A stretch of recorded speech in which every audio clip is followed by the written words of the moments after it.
Okay, so let's talk about earthquake hazard. So these are the hazard that was caused by earthquake. So what are the nature of earthquake hazard? So one is ground shaking. So it is the shaking resulting from an earthquake. Okay, it is not life threatening in itself. It is the consequential collapse of structure that is the main cause of death, injury, and economic loss. So basically, if we don't have structures collapsing, so that is not life threatening. So another one is ground failure can primarily cause any of the following: tsunamis. Tsunami or sea waves, which may threaten coastal regions. They are caused by the sudden change in seabed level that may occur in an offshore earthquake. So offshore earthquake, so it means it happens on the sea. So there is an earthquake on the sea. Liquefaction, loss of strength in saturated granular soil due to the buildup of poor water pressure under cyclical loading. So when you say liquefaction, so the soil, okay, it loses the strength, okay, to bear the loads. So it means the soil is not solid anymore because of the buildup of the poor water pressure, okay, which is caused by cyclical loading due to earthquake. Cyclical means it happens over time, so it is a periodical, so it goes back on and up and on and up and on and up. And then we have the landslide, which are often triggered by liquefaction of the soil stratum. So landslide is simply the soil is eroded because it loses the strength due to the poor water pressure and the cyclical loading caused by earthquake. Fault movement. It can be troublesome to structure directly crossing a fault. However, the number of structures directly over a fault break is small compared with the total number of structures affected by the earthquake. Faults are mainly a problem for extended facilities such as pipelines, canals, and dams. So, it is important if you are designing a structure to consider the location of the fault because it can pose danger to these lifeline structures such as pipelines, which uh, could carry important um, materials such as oil or water, for instance, and it will disrupt the flow of the needed materials from the source to where it should be. So also the canals and dams, which is very very essential in our society. Fires. So they break out following earthquakes. They can be caused by flammable materials being thrown into a cooking or heating fire or broken gas line. So yes, so it happens for the flammable materials such as the gas. Fires can easily get out of control since the earthquake may have broken water mains or blocked roads. Firefighters need to use. So because of the devastating effect of earthquake, so there will be some trouble with other lifeline material or lifeline sources that could help. the firefighters to kill the fire. Damage due to ground shaking. So this one is a sub story. So it means that this lower, this lower story is quite not stiffer, okay, as compared to the succeeding floors. So this is less stiff. That's why it's called soft. Confinement. So in this we can see there is the confining or confinement failure on the columns. Okay, so here we have a tie column and then a spiral column. And then this one is this happens in the US. So there is a cracking here on this column. So there might be a problem with the reinforcement. So year after years, when we encountered earthquake and it caused this type of damage, structural engineers studied them to improve the detailing of our columns, which is usually affected by the ground shaking. Damage due to surface faulting. So surface faulting, so the the damage is can be seen on the surface. Example, this one. So the train is overturned, and then here you can see visible fault. Okay, that may cause this train to overturn. Also, so we have this the faulting here. So that is visible. So it also causes damages on this structure. And then this one is a bridge damaged by the earthquake. So the slab on this bridge has fallen.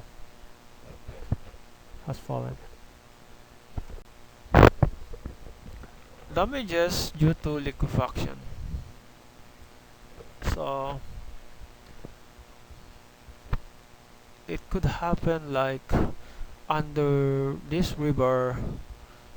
Okay, so under this river there is a liquefaction that happens on the soil beneath, and that will cause collapse on the piers. Okay, the piers of this bridge. And this one, due to the liquefaction, so therefore there will be differential settlements. So some soil is stabilized, some soil is not stabilized, and that will cause tilting up building like this one. So another one, sun blows. So it means in this case, so this is a concrete, and underneath that probably there is sand. So usually on the road construction, so you have many layers of the road. So you have the pavement on the top, then below you have the base course, usually made of sand. And as you can see here, since there is a sand blows, so therefore the pavement at the top will be affected also. So this one is the linear fissure. So fissure, which is it means there is separation. Okay, separation. Okay, so liquefaction. Liquefaction is a process by which sediments below the water table temporarily lose strength and behave as a viscous liquid rather than a solid. The types of sediment most susceptible are clay-free deposits of sand and silts, occasionally gravel liquefied. So, based on this, we can say that soil without cohesion, or the cohesionless soil, would be susceptible to this liquefaction because there is no bind. Okay, so because of lack of bonding, it will be easier for sand and silt or gravel to disintegrate. And when they disintegrate, they will act like a liquid. The action in the soil which produce liquefaction are as follows. So we have the seismic waves, primarily shear waves, is passing through saturated granular layers, distort the granular structure, and cause loosely packed groups of particles to collapse. So it goes to show that the shear waves. Okay, so it's like a vibration. Okay, so when you vibrate these granular structures such as sand, silt, and gravel. Okay, so and due to the lack of bonding which is present in the clay, it will disintegrate and collapse. This collapse increases the pore water pressure between the grains if drainage cannot occur. If the pore water pressure rises to a level approaching the weight of the overlying soil, the granular layer temporarily behaves as viscous liquid rather than a solid. Liquefaction has occurred. So, well, what is this pore water pressure? So underneath the ground, we have water table. So if our water table is located on granular strata, so it will be easy for the water to escape that granular strata when a vibration like earthquake occur. While on the clay layer, so it's harder for the water to escape a clay layer because the clay particle is very small, and then they have cohesive property, and therefore they could actually restrain the water on each layer. Thus, liquefaction will be prevented. Unlike on the granular layer, it will be harder. So yeah, this one, the tilting of the building caused by liquefaction. And this one, what happens here? So this car submerged. Okay, so it submerged. Probably the soil layer underneath liquefies. And this is quite similar to a car droning on a river or sea. Effect of liquefaction to the built environment. So we have flow failures. Flow failures are the most catastrophic ground failure caused by liquefaction. These failures commonly displace large masses of soil laterally, tens of meters, and in few instances, large masses of soil have traveled tens of kilometers down long slopes at velocities ranging up to tens of kilometers per hour. Flows may be comprised of completely liquefied soil or blocks of intact material riding on a layer of liquefied soil. So it's like the soil liquefies, so it will act like a flowing river, or yeah, it will flows like that. And those kind of flow failure will be very scary.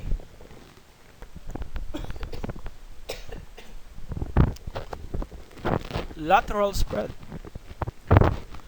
Lateral spread involve lateral displacement of large superficial blocks of soil as a result of liquefaction of a subsurface layer.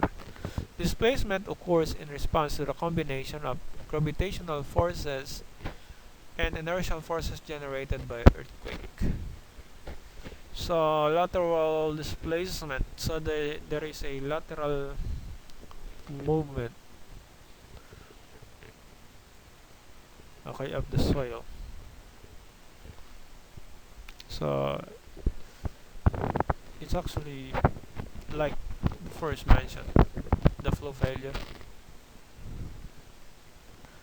Lateral spreads generally develop on gentle slope, most commonly less than 3 degrees, and move toward a preface such as an incised river channel. Horizontal displacement commonly ranges up to several meters.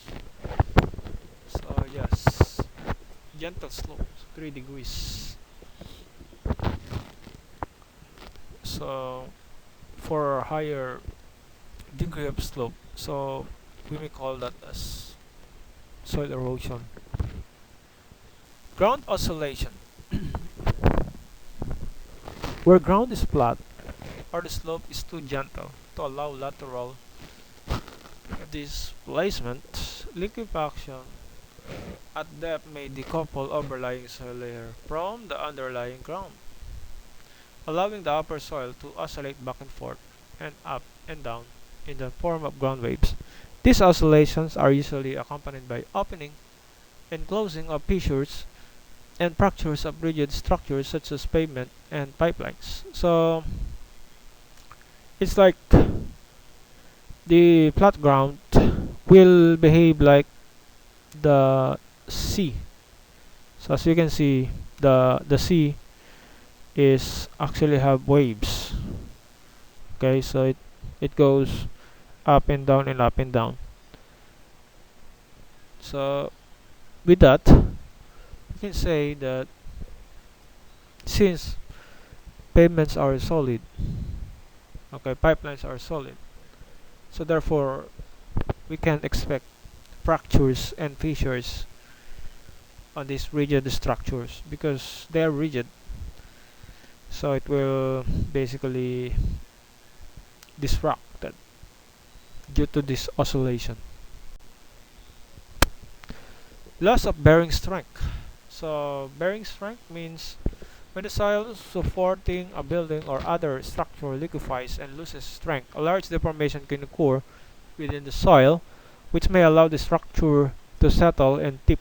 So settle means it goes down, and when you say tip, it will lean, something like a leaning tower of Pisa. So it will lean. Conversely, buried tanks and piles may rise buoyantly through the liquefied soil. So piles, is an example of foundation, which is we dig the soil using piles so that we could strengthen the foundation for usually for the big structures. But if there is a liquefaction tendency, is it will go up due to the buoyant effect of the liquefaction. Settlement. In many cases, the weight of a structure will not be great enough to cause the large settlement associated with soil bearing capacity failures described above. However, smaller settlement may occur as soil pore water pressure dissipates and the soil consolidates after the earthquake. So when it happens, the this liquefaction. Okay, so after the earthquake is gone, the soil will naturally settle. It will go down. It will go lower. Okay, because of the poor water pressure that causes the liquefaction.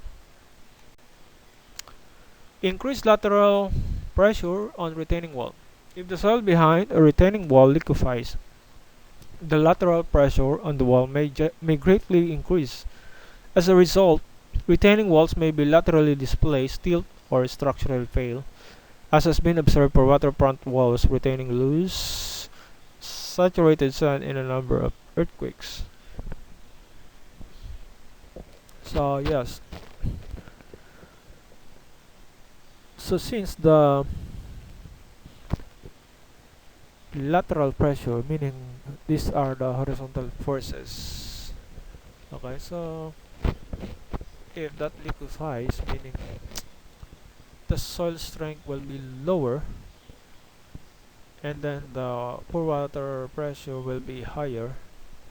So usually the pore water pressure adds another problem to the retaining structures, because the idea of the retaining wall is to suppress, okay, so to suppress the backfill or the ground that they are trying to retain to avoid erosion. So the soil itself, the backfill, has weight, okay, and it also has the strength to carry, okay, to help stabilize the retaining wall. But if the backfill loses that, then it will be easier for the driving force to push the retaining wall, and it will be displaced, tilt, or fail structurally, depending on the factor of safety being prioritized or being designed by the structure engineer. Tsunami. Tsunami is a Japanese term that means harbor wave. Tsunamis are the result of sudden vertical offset in the ocean floor caused by earthquake, submarine landslides, and volcanic deformation. So yeah, there is volcanoes underneath the sea. So because of the vibration caused by the earthquake, so suddenly there will be a high rise of wave on the sea. Okay, so you can see that when you have the a pail of water and then you try to shake the pail of water, you can see waves. Okay, there is a ripple effect that goes usually outward. So it's the same thing with tsunami.